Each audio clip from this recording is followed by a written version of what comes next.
At since ngayon po hamak Marikutigang mahal na araw o Kwaresma, ngayon po hamak Marikutigang ay Semana Santa. Kaya tayo po dapat mamugigilan po muna sa ating mga tahanan. Kaya tayo hamak Marikutigang tayo relax lang dito sa bahay natin. Tayo paduyan-duyan lang dito. Ayaw, di ba? Paduyan-duyan lang talaga. Opo hamak Marikutigang kasi for today's video po meron tayong i-share sa inyong gabay tungkol po sa mahal na araw o itong Kwaresmang ito. Kasi ngayon po itatalakay natin yung sinasabing iba't ibang mga paniniwala ng ating matatandang mga ninuno tungkol po sa paggunita natin sa mahal na araw o Semana Santa. Talaga ba? Opo hamak Marikutigang. At ito po may kaugnayan sa mga sinasabing mga pamahiin tungkol po sa mahal na araw. Wow, talaga ba? Meron pala gano'n, meron gano'n hamak Marikutigang. Kaya kung gusto pong malaman kung ano po mga sinasabing mga paniniwalang ito tungkol po sa bahal na araw o Kwaresma, panoorin nyo lamang po ang video kong ito habang ako po nagpapaduyan-duyan po dito. Ang sarap magduyan hamak Marikutigang. So, you wanna go? So, let's go hamak Marikutigang. Kaya lang medyo mainit hamak Marikutigang. Naku, mainit. Direk, labas mo kaya dito yung electric pan. Direk.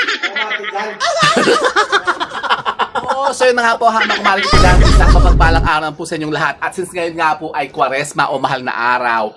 At ngayon po ay pang ilang araw na ba Direk? At bang araw ngayon? Martes Santo na po hamak Marikutigang. Kaya parang walang magawa hamak Marikutigang. Talagang tayo na mumugigilan din sa bahay natin. At kayo umirmis lang dyan ha. Kasi alam niyo po ba na mas sinasabi pong mga paniniwalang ating matatandang mga inuno tungkol po sa mahal na araw. At isa po ito, yung sinasabing kayo daw po dapat ay tumigil o mamugigilan po dyan sa mga pamamahay po ninyo. At huwag na kayong magpalabas-labas. Baka kayo kung saan sa papupunta hamak Marikutigang. Ano ba mga plano nyo? Ayaw, di ba? Kayo po ba hamak Marikutigang kayo mag-outing? Maglilima yung kung saan at kayo po yung yung magbabakasyon? Sana all.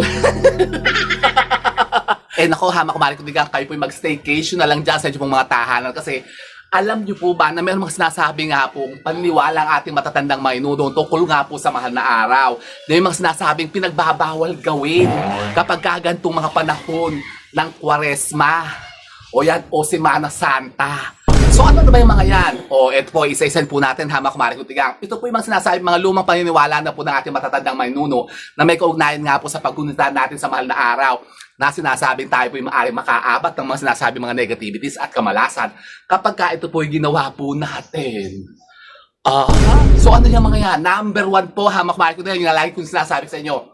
Kapag kaganto po mahal na araw, kayo po ay magstay na lang po dyan muna sa bahay po ninyo kasi bawal daw po ang maggala. Maggala? O bawal maggala po yung mahal na araw. Talaga ba? Opo, kasi sinasabi daw po ng mga nating matatandang mga inuno na kapag daw kayo magpapagala-gala tuwing mahal na araw, naku, ang init talaga ha, tsaka mainit. Ba't naman magpapagala-gala pa ba kayo? Nako, mag-stay na lang sa bahay po ninyo at kayo manood na lang dyan ng mga Netflix at manood na lang ng video ko. Marami pa kayo matututunan. So yun nga po, kasi bawal nga daw po ang magpahilahilod o maggala-gala tuwing mahal na araw. Lalong-lalo na po tuwing Biyernes Santo. Di ba't yung mga iba nga nag-outing pa, iba'y pamilya pa. Yung iba'y sama-sama pa, sabay-sabay lumalabas. Yung mag-outing, mag-beach, pupunta sa mga resort, kung saan pupunta, maglilima yun. Tapos yung iba naman yung ano nga yung tawag doon sa yung pumunta sa mga iba't ibang simbahan, yung bisita iglesia. Pwede naman po yun. Yung po yung ginagawa ngayon, Martes Santo o bukas po, Miyerkules Santo. Ang mas mainam po hamak Marikutigang, kayo po yung magsimba na laang. Magsimba kayo bukas. Meron pong posisyon, yung mga santo, yung mga kasama pa doon sa paglilima yun ni Cristo, nung sila bago ipako sa krus. I-reenactment po ulit yan, yung kanyang kalbaryo nung siya bago po ipinako sa krus. Kayo magsimba bukas, Miyerkules Santo, kasi sinasabi po ng ating matatandang mga inuno na maganda daw po kapag tayo po magsisimba ng Miyerkules Santo. Tapos, isa pa po na paniniwala na ating matatandang mga inuno, iwasan nyo daw po ang pag-iingay. pag-iingay tuwing mahal na araw, hama kumari kung tiga, baka kayo po yung mga, yung nga magpa-party, magbibidyo okay, ganyan, magsisigawan kayo, maghihiyawan kayo dyan, tapos happy-happy kayo. Negative po yun. Malas daw po kasi yung kanyan. Sinasabi kasi ng matatanda na dapat po, tahimik lang tayo tuwing mahal na araw. Isa pa po, hama kumari kung tigang, bawal din po yung magsisigaw-sigaw. Yun nga, yung mag-ingay-ingay, isa pa yan, magsisigaw-sigaw kayo, tahimik lang po kasi, di ba yung nagpapabasa. Yung nagbabasa ng yung pasyon, nung mga unang panahon po, hama kumain ko, kapag ang matatanda po, nagpapabasang ganyan, tapos meron na rin ng mga batang hiyawan ng hiyawan, yung sigawan ng sigawan, ako, nagagalit ang matatanda. At talaga kay lalagumbahin. Kasi bawal po kasi magpasisigaw-sigaw. Kaya katulad niya, maraming mga batang naglilima-lima yun. Dapat siyang pinagbabawalan. Kasi katulad ngayon, Martes Santo na po ngayon, hama kumari kong tigang. Isa pa po, sinasabi po ng matatanda na tayo daw po, iwasan daw po yung magpa-swimming-swimming o yung maliligo sa kung saan-saan. Lalong-lalo na po tuwing araw ng Biyernes at pagpatak po ng 3:00 ng hapon. Hindi na daw dapat tayo naliligo. Ako hindi ko po pwedeng hindi ganon. Maliligo talaga ako kahit Biyernes Santo. Kaya sa akin po parang walang ganun Mars. Kasi parang yun po yung kasabihan naman ng mga tatandaan na kapag daw Biyernes Santo, bawal daw maligo. Kaya di ba tayo naman po yung nag-resort nga, nagbe-beach, ganyan, nag-outing. Paano yun? Magpupunta kayo sa mga talon, mga waterfalls, mga beach, hindi kayo makakapaligo. Leche. Pero po sinasabi nga po na totoo na kapag daw umatak ang 3:00 ng hapon, Biyernes Santo, iwasan niyo daw po ang maligo. Iwasan niyo daw po hama kumari kung tigang ang pagkain ng mga karne. Lalong-lalo na po sa Biyernes Santo, hama kumari kung tigang. O buong mahal na araw, 1 week lang naman po. Kayo po yung magmunggo na lang. Mag-gisa-gisa kayo mga sayote, mga ganun, mga toge. Masarap pa, yung mga gulay, tsaka mga isda. Yan, kahapon nga po nag-graduation si Gabi. Moving up. Actually, graduate na po siya ng high school. Ngayon, senior high school na po siya, grade 11 na si Gabi. Ako yung medyo nagluto ng kaunti. Ako yung nagluto ng menudo, ng morcon, ng embutido. Yan, tapos nagluto ako ng pancit spaghetti. Yan, kaunti lang naman kasi nga mahal na araw nga po, bawal nga kasi ang karne. Kaya iwasan nyo po muna yan, hama kumari. Kung kayo po magpapa-lamon-lamon naman ng mga barbecue, mga liempo, ganyan, yung mga dinugan, lalo na dinugan. Diyos ko, may dugo pa. Iwasan nyo po muna yan, hama kumari kung tigang. Isa pa po, bawal din daw po ang pakikipagtalik.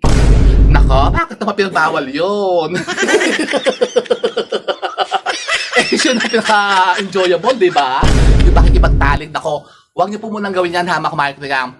Ngayon po, starting na po ngayon, Tuesday, tapos bukas Wednesday, tapos Good Thursday. Good Thursday ba yan? Monday, Thursday, tapos Good Friday, tapos Holy Saturday, tsaka Linggo ng Pagkabuhay. So, hanggang Linggo lang naman, wala munang bembangan.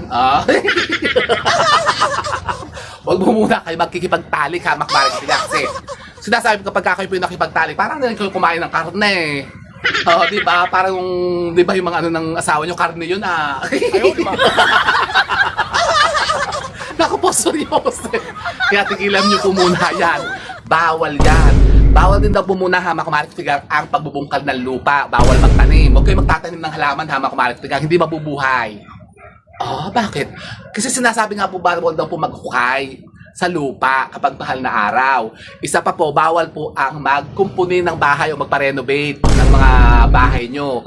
Bawal ang magpukpuk-pukpuk kasi sinasabi po na matatanda na ang pinupukpuk lamang daw po kapag mahal na araw kabaong. Ganun pala, opo. Kaya bawal kayo magpaparenovate kasi walang pasok, kayo po yung magpapagawa. Sabi, wala namang pasok.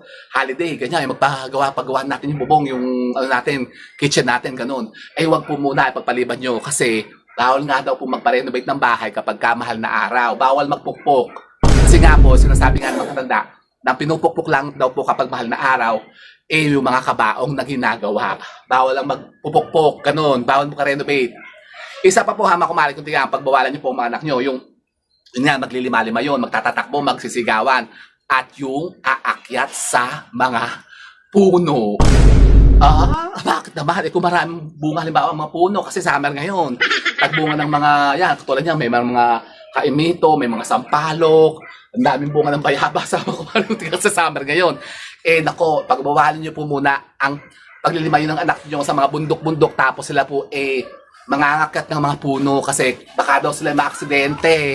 Kasi ganyan daw po kasi pag mahal na araw, lapitin ng mga tao, lalo ng mga bata sa aksidente. At kapag kayo po ay umakyat ng puno, kasi di ba nung mahal na araw nga po, nung Kwaresma, di ba sino ba yung nagbigti sa puno? Si Judas. Nung koneksyon, abay, andyan yung espiritu ni Judas o ng espiritu ng demonyo at baka kayo itulak, ihulog kayo. Baka kayo makaabot ng kabalasan kapag kaganon. Kaya iwasan nyo po muna ang, yun nga, magpa-akit-akit sa mga puno kasi malas po yan. Ganun pala. Opo, hama kumari kong tigang. Isa pa po, bawal din po ang manuklay. Manuklay sa gabi. Sa gabi po ng Biyernes Santo, huwag kayong mananalamin habang kayo po ay nanunuklay. Yung haharap kayo sa salamin, tapos kayo po nagsusuklay-suklay ng buhok po ninyo. Kasi yung mga panahon na yan, kasi patay ang Diyos. Yung araw na yan ng Biyernes Santo. Iwasan niyo daw po muna ang pagharap sa salamin, lalong-lalo na pagka kayo po ay nagsusuklay ng buhok po ninyo. Tapos, kwento pa kayo ng kwento dyan, nagsasalita kayo mag-isa, kaharap yung salamin, kinakausap nyo, baka sumagot sa inyo, mga demonyo. Talaga ba? Opo, habang ba? Hindi ka totoo po yan. Kasi may paniniwala po ang ating matatandang maynuno na ang mga salamin nga daw po ay maaaring maging portal ng mga masamang espiritu o ng mga demonyo kapag kaaraw ng Biyernes Santo. At di ba nga po yung mga santo-santo natin, yung mga poon, tinatakloban yan ng telang kulay violet kasi maaaring daw po sapian ng yun nga mga bad spirit at maaaring gumalaw yan, masasaniban kayo. Talaga ba? Pero parang gano'n. Meron po kayo tinan sa simbahan. Kapag mahal na araw, nakatalokbong lahat ang mga santo, di ba? Nung kulay violet na tela, tinataklockbungan nila yan. Para kasi parang araw yan ng pagluksa ng kapanahunan ng Kwaresma. Yung mga santo, tinatakluban. Kasi yung mga sinasabi masamang espiritu, mga kaluwang ligaw, o yung mga demonyo, mga bad spirit, maaring sumapi yan dyan sa mga santo po ninyo. Tapos yun na nga, kapag lumulubog na po ang araw, pagka halimbawa, yan kahit ngayon, Martes Santo, Miyerkules Santo, yan, Monday, Thursday, Good Friday, kapag lumubog ng araw, huwag na kayo magpapahila-hilo sa labas. Isara nyo na po dapat ang pintuan po ninyo at huwag na kayo magpagala-gala. Iwasan nyo rin po ang pagsipol-sipol sa harapan po ng mga pintuan po ninyo. Lalong-lalo po kapag kaaraw ng Biyernes Santo. Kasi malas daw po yun, yung kayo po sisipol. Talaga ba? Opo, hamak marketing ang merong ganong paniniwala. Tapos, yun nga, yung pagkain ng mga karne, iwasan nyo po yan. Kasi sinasabing, dapat daw po tayo po muna ay magpenitensya. Yung tayo po ay, kumbaga, magsakripisyo. Huwag muna tayo kumain ng karne. Makumari kung tingnan, kumain kayo ng mga kalabasa, mga sitaw, ganyan, mga pinakbet. Mga, masarap naman yung mga, bulang lang, di ba? Mag-isa kayo ng toge. Tapos, murang, mura ang mga, yung ginagawa yung lumpia, singkamas. Bumili kayo ng singkamas, 65 lang isang tali. Tapos igisa nyo, gumawa kayo ng sauce. O edi meron na kayong lumpiang sariwa, o yung lumpiang, singkamas. Murang-mura. Maggulay po muna kayo, murang kamatis kayo, na makumari ko tigang. Nako, kaya iwasan nyo po muna yan. At yun na nga, tayo po'y magstay po muna sa ating mga tahanan. At huwag na tayo magpagala-gala makumari ko tigang. Tayo naman po'y magpenitensya.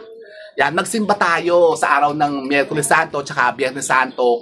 Meron pong misa, tapos may posisyon po dyan. Sumama kayo sa posisyon. Kasi magandang-maganda po yan. Alam nyo po ba, makumari ko tigang, yung sinasabi pong ancestral karma o yung mga generation curses natin, ng ating pamilya, ay maaari pong ma-dissolve yan. Tayo po maaaring makapag-purify ng ating mga yan, curses na yan o sumpa at mga karma natin, mawawala yan. Pwede nating i-dissolve yan kapag kayo po ay nagpenitensya ngayong mahal na araw. Magtika kayo ha, makumalikutigang at magdasal kayo. Para yung mga sinasabi nga pong mga nanuot ng mga kamalasan at sumpa sa inyo, ma-dissolve naman. Baka kayo sobrang kamalasan na hindi matanggal-tanggal sa pamilya po ninyo, yung talagang generation na curses nang nangyayari at kayo kinakarma na sobra-sobra talaga kayo naghihirap. Ito po yung mga panahon ha, makumalikutigang na para pwede natin purify yung mga kasalanan na yan, yung mga sinasabing mga sumpang yan, para ma-dissolve na yan at mawala na yan sa atin. Talaga ba? Merong gan opo ha, makumalikutigang kayo po magsimba ngayong pong Biyernes Santo, manalangin kayo. Kumbaga magtika naman kayo ha, makumalikutigang mag-repent kayo sa mga kasalanan po ninyo. Katulad ng ginawa ni Jesus Christ, ni Kristo, nung siya po nagsakripisyo para sa atin. Dahil sa mga kasalanan natin, dahil ang mga tao nung araw, yung talagang mga pagkawawalang hiya. Sabi po kasi talaga ang kawalang hiya ng mga tao nung araw, na talaga tayo sa tinubos ni Jesus Christ. Kahit hanggang ngayon naman ha, makumalikutigang ganun pa rin naman. Magkakawalang hiya pa rin ng mga tao ngayon.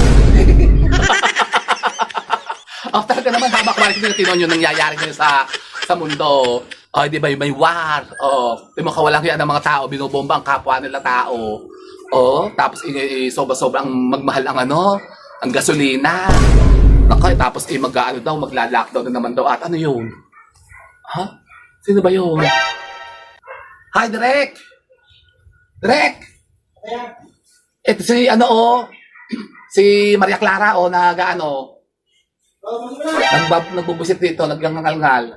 Kasi meron kaming bagong aso. Ang pangalan niya, Maria Clara. Si Maria Clara, meron kaming bagong aso ngayon. At i-introduce ko sa inyo, ha, makumalikutigang meron kaming bagong pet ngayon na aso. Ano siya? Ano niyan? German Malinois? Malinois ba yun? Malinois. German Malinois. Ano ba? Basta ewan ko. Belgian pala. Belgian Malinois. Malinois o Malinois? So yun po mga kumalikutigang. So yun po mga kumalikutigang, yan po ilan lamang sa mga sinasabing mga gabay. Paniniwala po ng ating matatandang maynuno na may kaugnayan po tungkol po sa tagunita natin sa Semana Santa o mahal na araw. Gawin po natin yan ha mga kumalikutigang. Yung mga pinagbabawal, subukan natin i-observe yan. Gawin natin para tayo po'y makaiwas sa mga sinasabing mga kamalasan yan na baka kayo po'y yun nga makaabat ng mga misfortune sa buhay, katulad nung palaging, di ba, ibinabalita kapag mahal na araw, isang jeep na bangga, buong pamilya, patay. May mga gano'n, maraming na-aksidente kasi pag mahal na araw. Kaya tigilan niyo po muna ha, makumalikutigang magpagala-gala, tsaka huwag kayong akit ng puno, kasi baka andyan si Judas, baka kayo tulak, magbarug kayo sa lupa, mapilayan pa kayo, magbago kang ulo nyo, mag-hemorrhage pa kayo, leche. So yun po ha, mga kumalikutigang, sana po may napunto kayo mga bagong idea at kaalaman tungkol po sa topic na pinag-usapan natin ito, tungkol po sa mahal na araw. And so with that mga kumalikutigang, keep safe and God bless. Thank you for watching and don't forget to subscribe my channel. I know you like it. And don't forget to brush your teeth. Bye mga kumalikutigang. Reko, sarap magtingin talaga dito. Wow, sarap magtingin Relax na relax talaga. Wow.